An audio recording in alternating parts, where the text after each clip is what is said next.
Muito boa tarde, sejam todos muito bem-vindos ao nosso podcast Ancora, nosso primeiro episódio piloto. Quero agradecer a todo mundo que já está acompanhando em todas as plataformas da Rede N News. Então a gente tem Facebook, tem o site, tem o app, YouTube. E a ideia desse podcast, então, é trazer para vocês questões sobre desenvolvimento pessoal, sobre crescimento, sobre gestão, sobre saúde mental. E eu espero que a gente tenha uma excelente estadia aqui. Espero que a gente consiga conversar muito sobre isso. No nosso primeiro episódio, eu resolvi começar trazendo um assunto que é muito pertinente a todo mundo. A gente sabe que o Brasil hoje lidera o ranking de ansiedade. E uma das válvulas de escape que a gente usa é a alimentação. Então, por muitas vezes, a gente chega cansado. Sabe quando chega cansada do trabalho e tal, tu quer pedir aquela pizza? Ou quando tu vai estudar para aquela prova mais difícil e tu precisa comer um lanchinho? Isso tudo a gente vai conseguir entender um pouquinho mais conforme nosso comportamento com a minha convidada de hoje, que ela vai se apresentar para vocês. Eu vou ler aqui para não errar nada do que ela me passou, porque essa mulher é muito maravilhosa. Então, Jahaira é nutricionista clínica funcional e o objetivo dela é ajudar mulheres com a síndrome dos ovários policísticos, que a gente sabe que acomete muitas mulheres, né? A melhorarem os sintomas, a qualidade de vida. E o objetivo da nossa convidada é que essas mulheres aumentem a autoestima, fertilidade e a qualidade de vida como um todo. Então, Jahaira, seja muito bem-vinda. A gente já se conhece há um tempo, né? Tu me conheceu enquanto eu estava educadora, né? Exatamente. Muito obrigada pelo convite. É um prazer para mim estar aqui, né? No primeiro episódio. É uma honra. Muito obrigada. Então, para a gente já começar a entender um pouquinho disso, né, entender do que é esse comer emocional, essa fome emocional, conta um pouquinho da tua história com a Nutri, da tua história com a própria SOP, né? E como é que hoje tu enxerga esse comportamento alimentar no Brasil? Uhum. Então, assim, eu sou nutricionista há 5 anos, tá? Eu sou nutricionista clínica funcional, né? E eu me especializei ali na SOP, na síndrome dos ovários policísticos. A minha história com a nutrição tem altos e baixos, tá? Assim, eu desde criança sempre gostei de aprender sobre comida. Na verdade, uma das coisas que eu mais gostava era comprar algum livro e ver como que eu poderia fazer, por exemplo, para fazer com que meus amigos comessem couve-flor. Eu tenho uma amiga que uma vez eu preparei para ela, era um purê de batata, junto com o couve-flor, eu fiz ela comer, tipo, a gente comeu no almoço, assim, e depois eu disse, tinha couve-flor, e ela ficou, meu Deus. Então, é uma história, assim, que eu sempre gostei de ensinar as pessoas a comer, tá? E aí, com o tempo, quando eu vim aqui no Brasil, né, eu ainda nem sabia que existia nutricionista. Então, minha mãe, ela chegou e me falou assim, tu tem a opção de estudar ciências contábeis, ou de estudar nutrição aqui em Erechim. Também tinha a opção de estudar comércio exterior em Passo Fundo. Daí eu disse, nutrição, o que é isso? Aí eu fiquei, meu Deus, eu fui pesquisar e disse, tá, tem a ver com comida, eu gosto de comer, né? Uma das minhas principais características é que eu gosto de comer. Daí eu disse, tá, então vai ser isso, vou estudar ali nutrição, fiz o pré-vestibular, deu tudo certo, depois eu fiz o vestibular, e passei. Aí, eu também, junto com a nutrição, eu fazia doces. Então, eu trabalhei com confeitaria aproximadamente uns 10 anos. Desde Venezuela até aqui, eu trabalhei com confeitaria. E eu tinha um apego muito grande a isso. Tanto assim que eu me formei. E eu não atuei na hora, na área.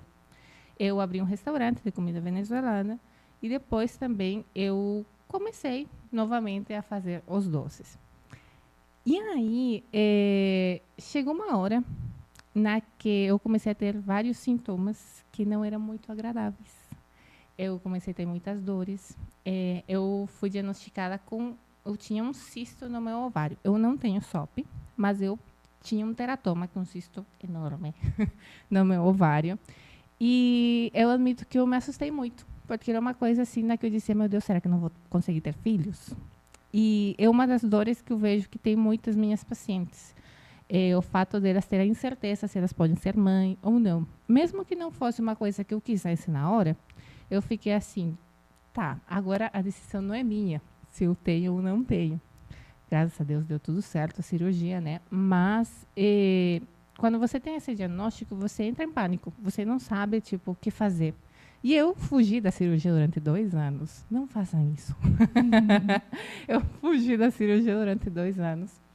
E ninguém sabia também me orientar em relação à alimentação. Como que eu tinha que me alimentar para tratar isso?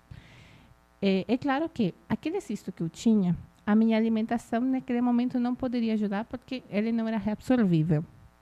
Mas poderia ter me ajudado com muitos outros sintomas que eu tinha. Eu tinha muita dor. Não tinha cólicas em si, mas eu tinha uma dor muito forte nos meus ovários em si. E aí, teve uma vez na qual eu até terminei ficando de cama com dores. E essas dores, quando fiquei de cama, eu já tinha feito a cirurgia. Então, não era só a questão do cisto, era a qualidade de vida que eu estava levando. Quando eu estava no restaurante, eu trabalhava até as 2 da manhã. Quando tinha os doces, eu ficava tão ansiosa, porque, assim, para mim montar um dos bolos era muito estressante, porque era bolo decorado. E aí, quando você sente mais ansiedade, você vai comendo. Tipo, como sempre sobrava recheio, enfim, eu ia comendo. E era o meu dia inteiro assim. E quando eu fiquei aqueles 2 dias de cama, eu disse, chega, eu preciso realmente melhorar a minha alimentação. E eu já tinha feito a minha pós em nutrição clínica funcional, e eu entendia de que eu precisava melhorar muitas coisas. Eu precisava melhorar minha relação com os alimentos, eu precisava melhorar o meu estresse, eu precisava aprender a comer mais vegetais. Porque, assim, eu comia, mas eles não estavam presentes no meu dia a dia. Por isso que eu digo que comam vegetais todos os dias, tá? E uma das coisas que as pessoas não fazem, as pessoas hoje não comem vegetais. E eu comecei a comer mais vegetais, comecei a comer mais proteína, comecei a comer mais frutas, comecei realmente a me alimentar para a vida e não só para emagrecer. E naquele momento eu vi como a nutrição ela fez toda a diferença. E aí depois eu decidi realmente atuar na área da nutrição. Eu disse, tá, então vamos atuar mesmo. Eu tomei a decisão difícil de deixar os doces, porque eu tinha uma boa entrada por aí. Eu era muito reconhecida já. Até hoje me perguntam pelos doces, digo, não, já não faço, né? E quando eu tomei aquela decisão, decidi focar na nutrição, começaram a chegar várias mulheres que elas tinham SOP. E junto com a SOP, elas tinham endometriose. E eu fiquei, meu Deus, o que está acontecendo? Não eram pessoas só que estavam acima do peso. Elas tinham a SOP. Elas tinham aquela questão de ter muitas espinhas, de ter uma obesidade, delas tentar de tudo para emagrecer e não conseguir emagrecer. Uhum. E eu comecei a pesquisar mais sobre a área, porque durante a minha pós, você falou muito sobre isso, mas nunca aprofundei tanto. E aí eu decidi, eu vou começar a ajudar essas mulheres com SOP. E a partir de ano passado, foi que comecei realmente a focar mais na SOP em si. Eu estava com SOP, endometriose, emagrecimento, mas hoje em si eu digo, não, vou focar na SOP. É claro que, chega uma mulher com endometriose, eu atendo. Chega uma mulher com candidíase de repetição, eu atendo. Uma mulher que quer emagrecer, aumentar a massa, eu atendo. Mas a minha comunicação é essa. Por quê? A mulher com SOP, ela tem muita ansiedade. E ela não é aquela questão de que tu tem que dizer, tu tem que parar de comer. Tu tem que parar de comer doce. É só tu fazer dieta low carb. Uhum. Ela tenta, ela não consegue, ela se frustra e ela se culpa. Uhum. E eu comecei a pensar, não, a gente tem que fazer uma coisa diferente. Então, eu trabalho muito o comportamento alimentar, que é sobre isso que a gente vai falar hoje, né? Uhum. Porque não é só fechar a boca. Não é só você saber que tem que comer vegetais, tem que comer proteína, tem que comer carboidrato, e aí você tem que comer as gorduras, tem que evitar o açúcar, não sei o quê. Não. Realmente, tem uma coisa mais a fundo. Tem outra coisa por trás disso. Porque se fosse assim, todo mundo conseguisse. Todo mundo conseguisse emagrecer. Sim. Todo mundo conseguisse se alimentar bem. Mas não é assim. Que nem tu falou no começo. Termina o dia, a pessoa quer comer uma pizza. Uhum. Então, quando eu entendi isso, eu disse, aqui eu vou abordar tudo. Aqui eu abordo a ansiedade, abordo a depressão. Também tenho pacientes com depressão. Tem a questão do emagrecimento. Mas não é um emagrecimento só porque quero ficar linda. Não, é porque eu preciso ter autoestima, porque eu preciso ter saúde. Uhum. Eu tenho pacientes que, inclusive, nesses dias estava falando com uma e ela me disse assim, eu quero emagrecer para poder fazer exercício. Uhum. Eu fiquei, nossa, tu quer emagrecer porque tu quer fazer exercício? Sim, eu não consigo caminhar direito. Uhum. Então, olha o impacto tão grande. Sim. Então, como que tu vai dizer para essa mulher, tu tem que treinar todo dia, Uhum. se ela mal consegue caminhar? Sim. É um condicionamento que se cria, né? Que nem você falar para uma pessoa, para uma pessoa que tem uma depressão, um quadro mais grave, assim, não, mas é só ficar feliz, ou não fica triste, ou não fica ansioso, faz uma meditação, né? Nem sempre é A mais B igual a C, né? E por muito tempo, a ideia de emagrecimento era essa, né? Coma menos, se exercite mais, A mais B ali, isso resulta no teu emagrecimento, né? Claro que existe a questão de déficit superávit calórico, piriri, pororó. Mas não é uma constante, ainda mais quando a gente fala de emoções, né? Porque eu acredito, e tu vai poder me trazer melhor sobre isso, que a nossa alimentação ela é cultural, primeiro de tudo, né? O que vem da nossa casa, da nossa família, dos nossos hábitos, dita muito na nossa vida adulta. Então, se tu puder explicar pra gente um pouquinho do como acontece, assim, o que é esse descontar na comida? Por que a gente chega em casa cansado e quer uma pizza, né? Claro, por conta da facilidade, as pessoas não comem vegetais, tu me trouxe, né? Tem que descascar, tem que cozinhar, tem que não sei o quê, tem que deixar a marmita pronta. É muito mais Não é simples. gostoso. Não é saboroso, que nem, né? Não posso fritar um negócio, né? Se eu fritar, perde o contexto. Mas muitas dúvidas que acho que todas as tuas pacientes chegam e falam assim, como é que eu paro de comer? Como é que eu emagreço? Né? O porquê que eu chego com tanta fome no final do dia, né? Enfim, elabora um pouquinho para nós. Bom, primeiramente vamos entender sobre a questão do comer emocional, né? O comer emocional é você comer naqueles momentos nos quais você não tem fome.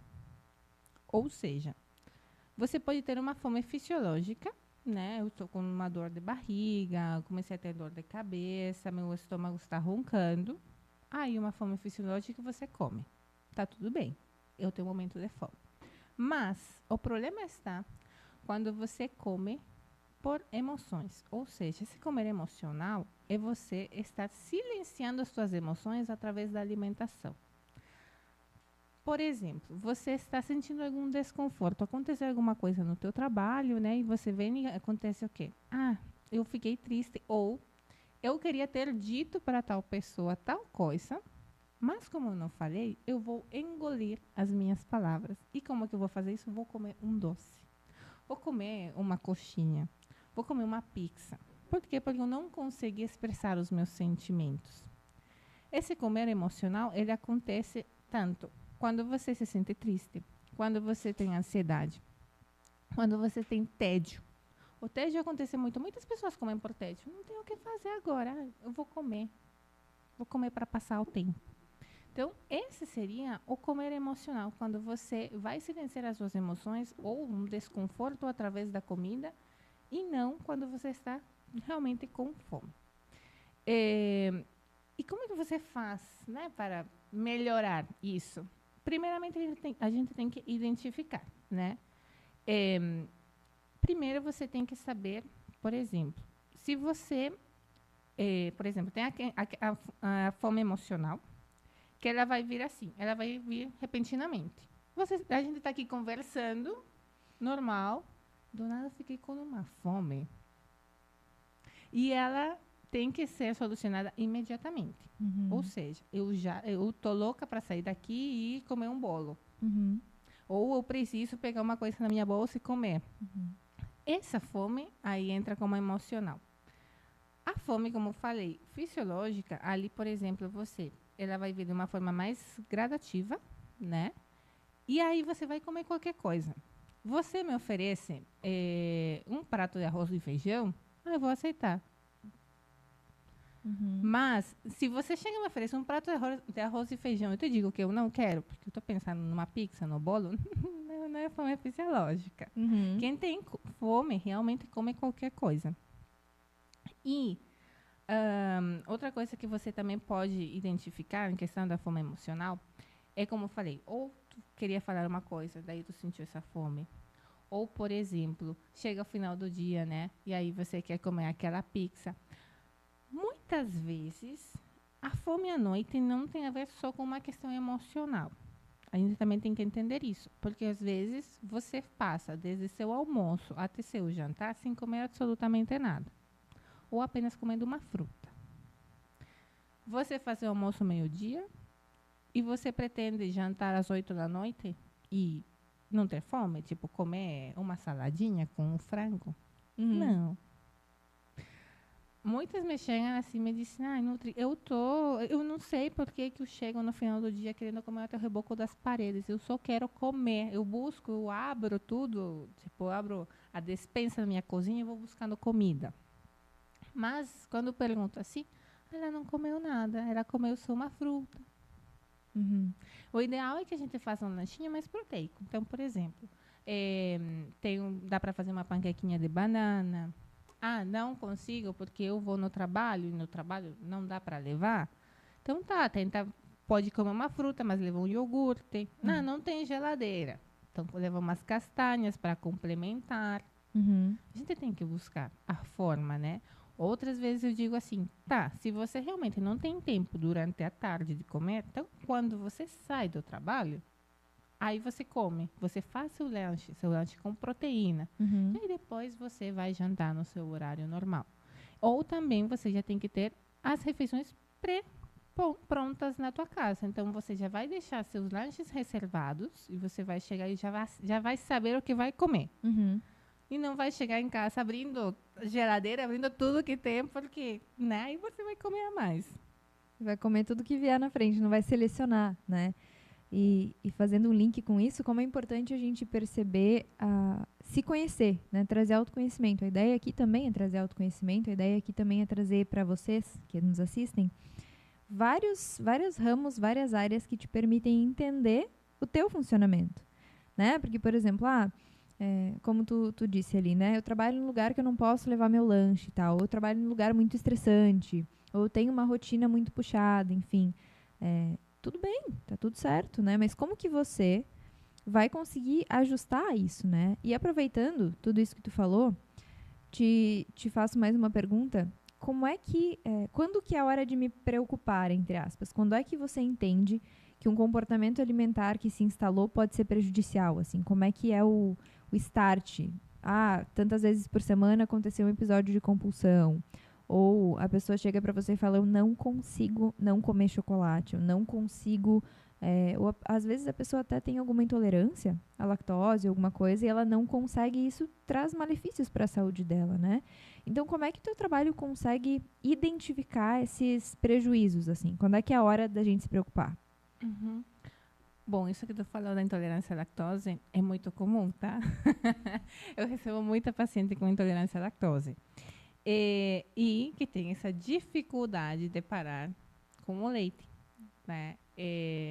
Eu vou tomar ali uma enzima, né? Eu vou ficar com a enzima, vou comer tudo sem lactose, tá tudo certo. Só que ainda sente as dores, ainda pode ter alguma dermatite, enfim, né? Ela vai continuar com esses sintomas.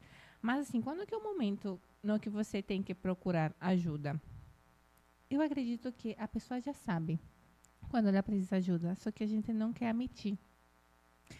Nós estamos num mundo onde a mulher tem que ser a Mulher Maravilha.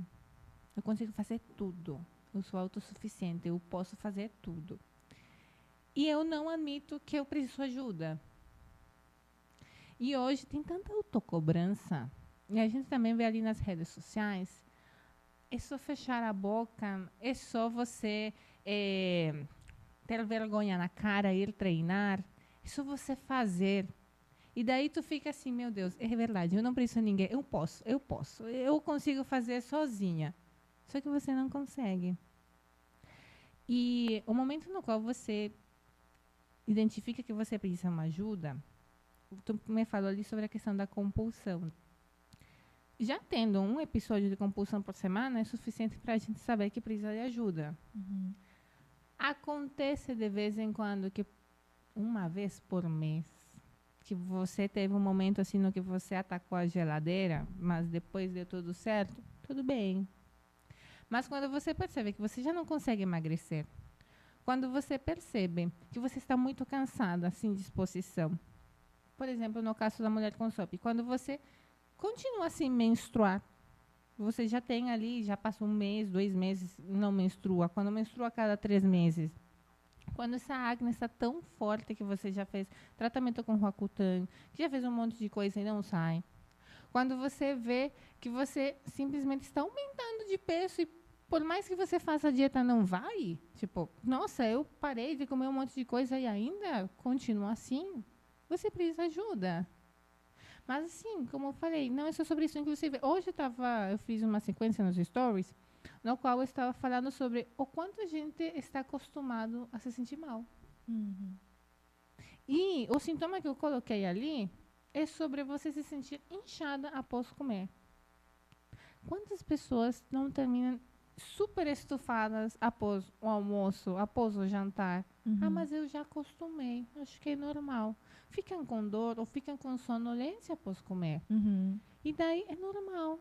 Tem tantos anos se sentindo assim que já fica um hábito. Então, também, às vezes, é difícil ela saber quando precisa de ajuda, porque ela não sabe. Naturalizou, normalizou um comportamento anormal. Exatamente. É que nem a candidíase de repetição, eu já tenho tantas vezes que eu vou chegar e vou tomar aqui o remédio, dá tudo certo. O que eu falei ali da questão da menstruação. Eu já falei com pessoas que me falaram que tem 1 ano sem menstruar. E nunca foram atrás. Tipo, o atrás delas foi o anticoncepcional. Uhum. E não era um anticoncepcional contínuo. Sim, é a medicalização, né? E tem algumas pessoas que parei com o anti, mas eu não menstruo. Eu fico ainda mais apavorada, assim. Eu digo, gente, a gente precisa entender de que se não tá bom, se realmente você sabe, porque a gente sabe que alguma coisa não tá bem, vai daí procurar ajuda. Mas também tem aquela questão que a gente não sabe para quem buscar ajuda. Uhum. E hoje tem tantas pessoas falando coisas na internet que não são profissionais. Uhum. Tem tanto curso de emagrecimento, por exemplo, tanta coisa assim de emagrecimento, que quando tu vai ver a pessoa não é nutricionista, que tu diz, gente, é igual a mesma coisa com a questão da psicologia. Tem tanta gente falando um monte de coisa assim.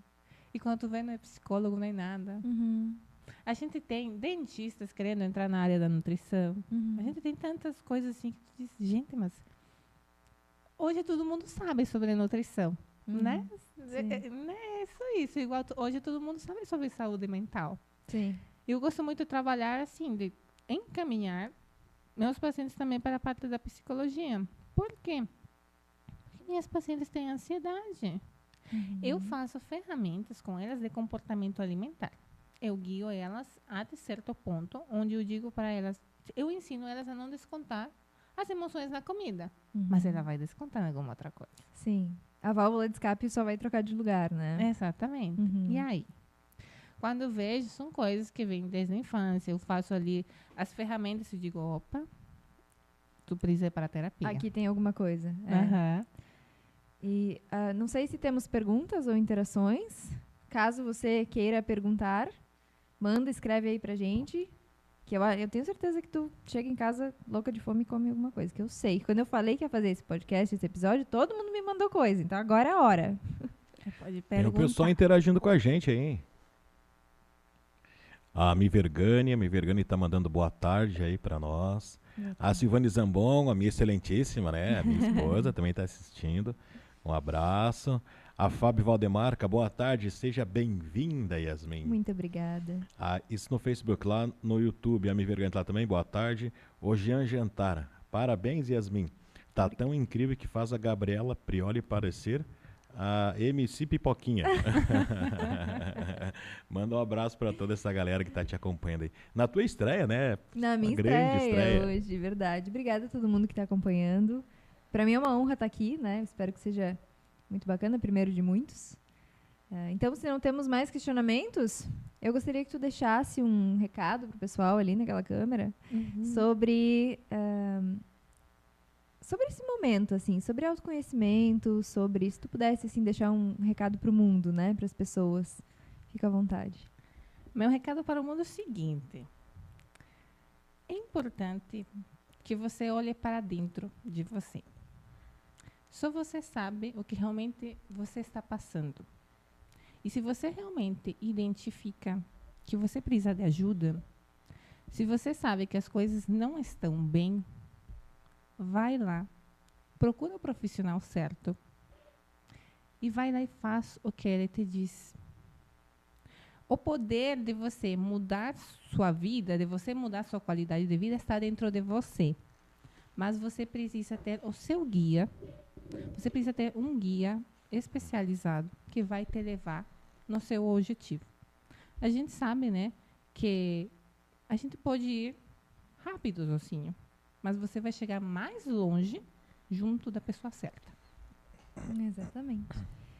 Muito obrigada, então, vamos finalizando o nosso primeiro episódio. Quero te agradecer imensamente por estar aqui, foi incrível, assim, muito melhor do que esperado. Ai, que bom. Espero que seja a primeira de muitas também. E o meu recado, então, para vocês é que toda quinta-feira, às 4 horas da tarde, a gente vai estar aqui juntos. Eu quero que esse seja um espaço nosso, tá? Mesmo, não consigo acompanhar ao vivo, não consigo assistir, abre lá no teu computador, deixa rolando, né? Ou abre a TV, ou o app, enfim, acompanhe a gente, porque eu tenho certeza que vai ser muito valioso.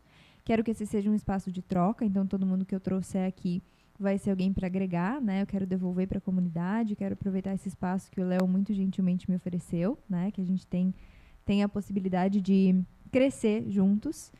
Então, acompanha no YouTube, acompanha no canal, se inscreve no canal, porque além de mim tem muitos outros podcasts muito interessantes que falam sobre saúde, que falam sobre empreendedorismo, que falam sobre dia a dia, enfim, é muito bacana mesmo. E é isso, gente. Finalizamos o nosso primeiro episódio. Muito obrigada a todo mundo que esteve aqui. Caso não conseguiu assistir o episódio inteiro, vai no canal do YouTube. E na próxima semana eu te espero aqui para mais um podcast Ancora. Muito obrigada.